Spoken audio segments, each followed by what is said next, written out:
everyone, this is Kijima Vlogs, a Filipino actor based here in Saudi Arabia, and welcome back to my channel. For today's video, we will gonna do another reaction video from Beanie, but this time, something like this is something like, ano ba nang masasabi ko?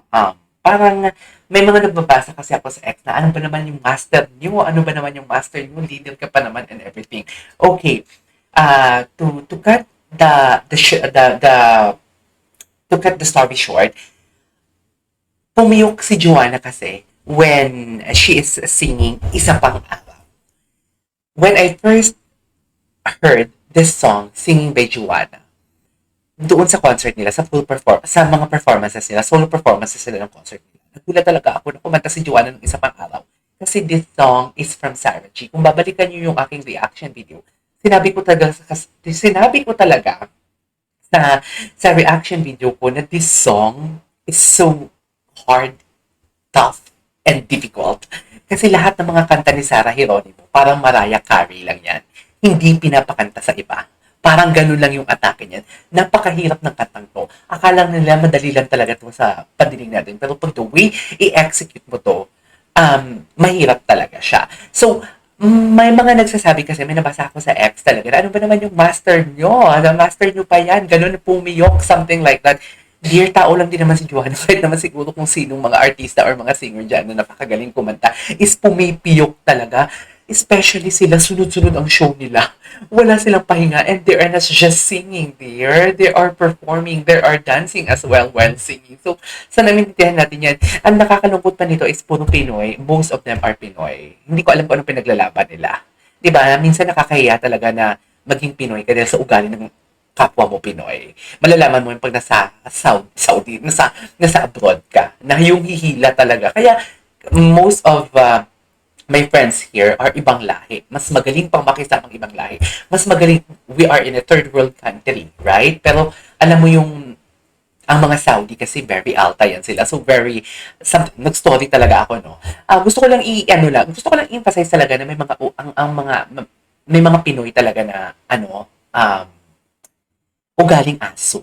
Alam mo yon yung mga inggitero, something like that. Mas okay pa nga yung aso siguro di ba?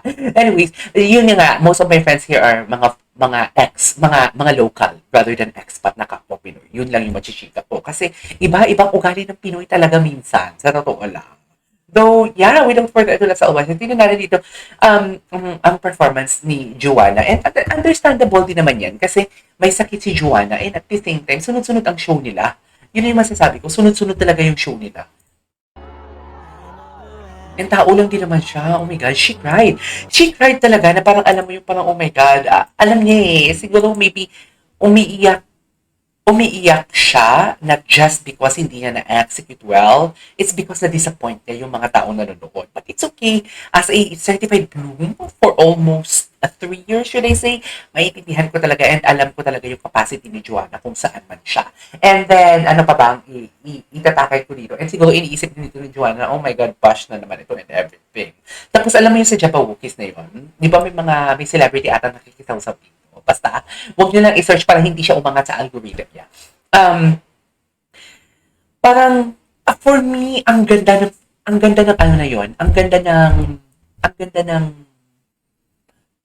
what do you call this, hindi ko kinakabig na ano yun na panlaban yun Hindi ko kinakabig na parang sagot yun dahil sa face mask na issue. Hindi ko kinakabig yun na sagot yun Ang sa akin lang, ang ganda nun kasi nakaka-attract talaga sila ng publicity. Yung tipong alam mo yung, oh my God, heart turner talaga. Pag maglakad sila, heart turner talaga sila. Parang eksena kung eksena. Yan talaga yung importante sa entertainment industry. Eksena kung eksena. So, maraming umaaray doon na yung mga umaray din sa face mask, umaaray din sila ngayon doon sa Jabawokis na outfit ng what they call this, ng Beanie. So, ang masasabi ko lang, if the shoe fits, feel free to wear it. So, yeah, panoorin natin to. Miyak talaga siya dito. Miyak talaga siya. Master, okay lang yan. Alam namin yung capacity mo kung saan ka talaga. Kung ano ka kagaling. It's okay. It's okay. Kahit taksil ka kay Miss Stacy. Ginawa ko ng reaction video. Sila ni Colette. Oh my God. Ay. Naiyak ako. Sorry. Naiyak ako. Parang gusto niya talagang ipaglaga na gusto niya talagang bigyan ng justice yung performance niya. Gusto niya talaga bigyan ng magandang show ang mga taong pumila, ang mga taong nakatayo, ang mga taong nag-cheer for them, ang mga taong nag-root for them. Kasi hindi niya na-execute yung last part na, yung tipong isusustain niya dapat yung notes na dapat i-sustain. Kasi ang hirap talaga ng katang to dear. Sa true lang, hindi ako aalis namin din na hindi ko nagagawa. Ang hirap talaga nito, ng part ng kantang to.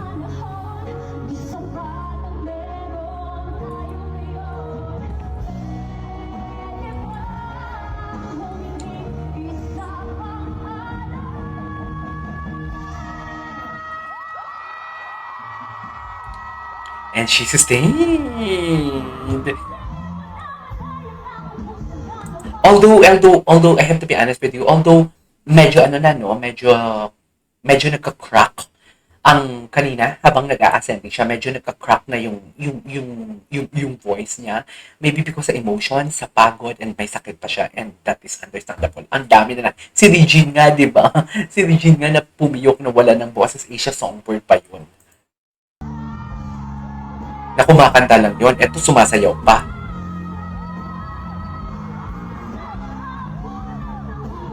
Ganda ng placement sa kulang na kulang. The emphasis.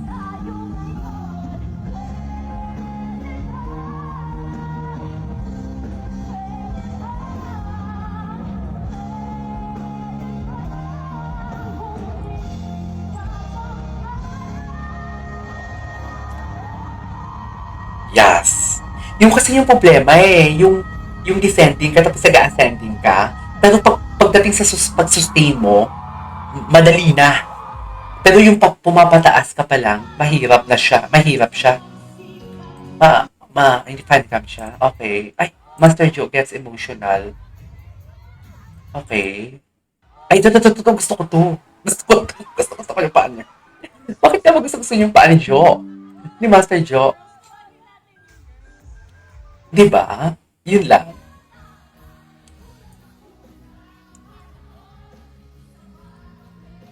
Oh my God, I love that. The design is very, very, election. Previous, presidential election. Ay, dito niya pala hindi niya sustain.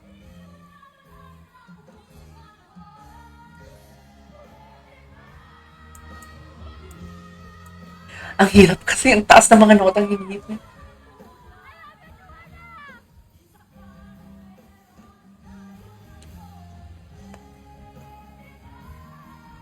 Get well, Diyos ko, feeling ko ang sakit ng lalamunan niya. Diba? Kulang sa rest and everything.